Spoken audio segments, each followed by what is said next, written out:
ये मेरे साथ आज हुआ है और मैं बहुत थक चुका हूँ। मैं अपने कॉलेज में फ्रेशर हूँ और मेरी स्प्रिंग ब्रेक शुरू हो चुकी है। किसी फालतू बीच पे जाने की जगह मैं अपने घर चला आया क्योंकि सर्दियाँ भी जल्दी खत्म हो चुकी थी। मैं लॉन के खुदाई का पार्ट टाइम जॉब करता हूँ। मैं लॉन खोदने के लिए एक बूढ़ी औरत के घर पहुंचा। मैं 4 साल से उनके लॉन की खुदाई कर रहा हूँ। मैं सड़क के उस पार रहता था जहाँ पे ये औरत रहती थी, लेकिन उसके बाद से मैं कहीं और शिफ्ट हो गया था। पर मैंने ये जॉब फिर भी रखी क्योंकि लॉन खोदना थोड़ा पैशन के लिए अच्छा काम है। उनको कैंसर हो गया है और उनकी तबीयत खराब चल रही है। उनका हॉस्पिटल आना जाना लगा रहता है। मुझे पता था कि गैराज के पीछे के दरवाजे से कैसे जाके वहाँ का दरवाजा खोलना है। मैंने उनके घर के बाहर लकड़ियों के टुकड़े उठाने और सीवर वाली पाइप्स को ऊपर करने का काम किया। मैंने एक गंदी फुटबॉल भी पड़ोसी के घर वापस फेंकी। मैं वापस फ्रंट यार्ड में आ गया। उस दिन मौसम बहुत अच्छा था। मैंने अपना पूरा बचपन इसी इलाके में बिताया था। तो मैं मेन ड्राइववे में जाके खड़ा हो गया।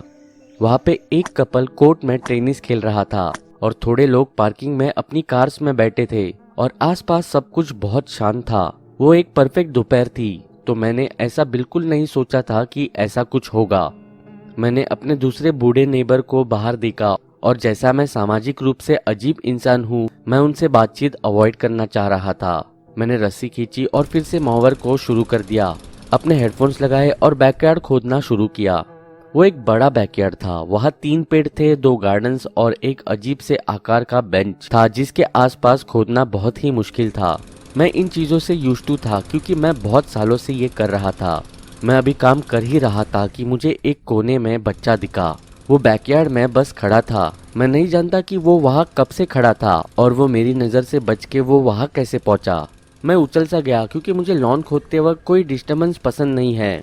मैंने अपने हेडफोन्स उतारे और वो यार्ड की दूसरी तरफ से मुझे देख रहा था। वो बहुत नॉर्मल लग रहा था जहाँ से मैं देख रहा था। जीन्स और स्वेटशर्ट के लिए थोड़ी गर्मी थी, पर मुझे क्या फर्क पड़ता है।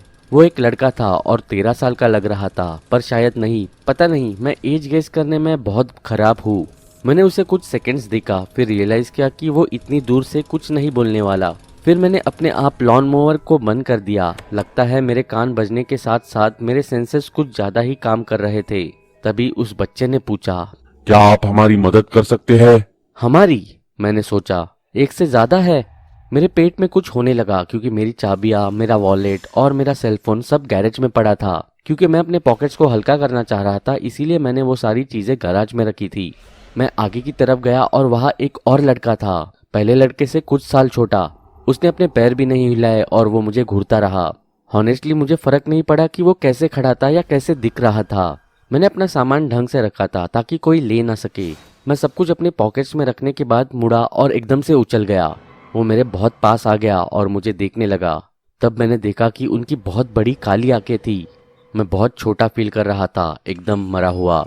वो आंखें, उनको देखकर मुझे ऐसे लगा मैं अपने बस में नहीं था जैसे मैंने सोचा था। क्या आप हमारी मदद कर सकते हैं? बड़े लड़के ने फिर से पूछा।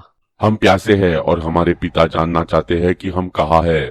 मेरा सर घूम रहा था। मैंने ऐसी कहानियां पहले सुनी थी और मैं जानता था कि वो क्या चाहते हैं, पर मैं कहीं छुप नहीं सकता था क्योंकि ये मेरा घर नहीं था। सड़क की दूसरी तरफ एक फाउंटेन है और अगर आप चाहे तो मेरा सेलफोन यूज कर सकते हो। मैं ऑलरेडी जानता था वो क्या बोलेंगे। हमें अंदर आने दो। हम सुबह से बाहर हैं और हम बहुत प्यासे हैं। हमें अंदर आने दो। मैंने कहा नहीं। मैं बहुत कोशिश कर रहा था कि उनकी आंखों में ना देखूं। मैं जानता हूँ मुझे नहीं देखना चाहिए, पर मैं और जानना चाहता था। मैं उन्हें और समझना चाहता था। तो मैं छोटे बच्चे की तरफ देखने लगा। उसकी आंखें एकदम काली थी और बिल्कुल भी झपक नहीं रही थी। मुझे लगा जैसे मेरे सर में उसकी आवाज आ रही है जो मैंने कभी भी नहीं सुनी थी। ऐसे लग रहा था जैसे मैं अपने से बहक रहा था। मैं उस आवाज से लड़ते हुए पीछे की तरफ जा रहा था। वो बच्चे आगे नहीं बढ़े और उन्होंने कुछ कहा भी नहीं। वो बस घूर रहे थे और मैं एक एक कदम पीछे की तरफ लेके जा रहा था। फाइनली मैं गैराज का दरवाजा बंद करने के बटन के पास पहुंच गया। मुझे उनके पैर दिख रहे थे जब दरवाजा धीरे धीरे बंद हो रहा था। फिर 3 सेकंड्स में अंधेरा हो गया। मैं बहुत फ्री फील कर रहा था कि मैं वहां से निकल चुका था। फिर मैंने रियलाइज किया कि मैं फंस चुका हूँ। मैं उस औरत के घर के मेन डोर तक नहीं जा पा रहा था, ना ही मैं बाहर फ्रंट में जा रहा था। एक ही ऑप्शन बचा था जो पीछे के दरवाजे से था। वहाँ का दरवाजा खुला रहता है जिससे मैं पहले आया था। मैंने जल्दी से अपना सामान चेक किया जो मैंने लाया था। तभी मैंने रियलाइज किया कि मेरी चाबियां, जो मुझे अच्छे से याद है कि मैंने अपनी पॉकेट्स में डाली थी, वो मेरे हाथ में थी। कितनी अजीब बात है कि मुझे याद भी नहीं है कि मैंने उन्हें ऑलमोस्ट अपनी चाबियां दे दी थी। ये मेरे लिए कुछ ज्यादा ही हो रहा है। और गैराज का अंधेरा कुछ हेल्प नहीं कर रहा था, तो मैंने दरवाजा खोला और मुझ पर धूप पड़ने लगी। मैं खुश हो गया, पर मुझे पता नहीं कि आगे क्या होने वाला था। मैंने दरवाजा बंद किया और कोने से आगे की तरफ जाने लगा। वहाँ बड़ा लड़का अकेले मेरे रास्ता रोकने लगा। मैंने प्यार से पूछा था, हमें अंदर आने दो।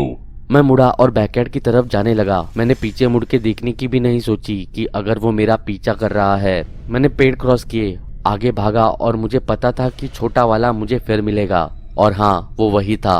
ये यार्ड की साइड पहले वाले यार्ड से छोटी थी। मैंने रफ्तार पकड़ी और उस बच्चे को धक्का दिया। उसे धक्का देके मुझे बुरा लग रहा था कि अचानक उसने मेरे हाथ को काटने की कोशिश की। मैं थोड़ा और भागा और अपनी कार के पास पहुंच गया, जो सड़क पे पार्क थी। जब मैं रुका, वहाँ कोई ट्रैफिक नहीं था, किसी ने मेरा नाम भी नहीं पुकारा। मेरे रुकने का कोई मतलब नहीं था, पर फिर भी मैं रुक गया। वो छोटा लड़का रो रहा था। मैंने इस तरह से किसी को रोते नहीं देखा था। ये बिल्कुल साफ था कि वो आवाज मेरे हेडफोन्स में से नहीं आ रही थी। मैं पीछे मुड़ा और मैंने देखा कि वो वही बैठा हुआ रो रहा था। मैं वापस जाके उसकी हेल्प करना चाहता था, माफी मांगना चाहता था। मैं गैराज खोल के उसे अंदर बुलाना चाहता था ताकि वो फोन यूज कर सके। मैं वो सब कुछ करना चाहता था जो मैं उसे हेल्प करने के लिए कर सकता था। हमें अंदर आने दो, हमें घर चाहिए, उसने रोते हुए कहा। दूसरी बार उस 8 साल के बच्चे ने ऑलमोस्ट मेरा ब्रेन वॉश कर दिया था।